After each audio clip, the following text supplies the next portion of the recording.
Public preaching. Many consider it to be freedom of speech, while others say it's a way to impose personal beliefs on others.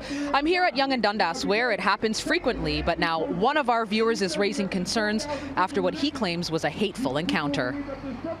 He was screaming out, you know, how homosexuality was so bad, how homosexuality is not recognized by God, how homosexuality is a sin, but it was hatred in his voice. Stan Howe says he doesn't usually pay any mind to the public preachers who frequent the corner of Yonge and Dundas. He will heal the wounds of your soul and give you new hope. I see God all the time. How about you? That's why you don't worry about what the world is doing.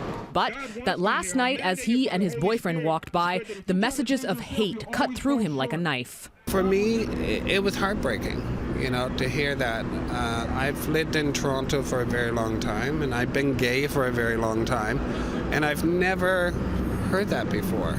We reached out to the city to find out if public preachers require a permit. They do not. The city says it's a freedom of speech issue and a matter of people's tolerance. If the city receives a complaint, they send an officer out to investigate for safety purposes. But public preaching is perfectly legal. I don't think there's any room for that in public, and I think the authorities in one way or another would do well to quell that kind of speech. Now, we found the preacher who Stan Howe says offended him. We don't discriminate. We don't believe just because you're homosexual, God doesn't love you just because... His name is Dory Love, and he fully admits he said what Howe claimed, but told me the comments were not directed at Howe. He was just preaching the word of God. All these immoral things, sexual immorality, homosexuality, adultery, fornication, these things lead to spiritual punishment. I mean, that's a personal attack on people's sexual preferences. It had nothing to do with religion. I think, you know, a lot of times people use religion as a way to justify hate.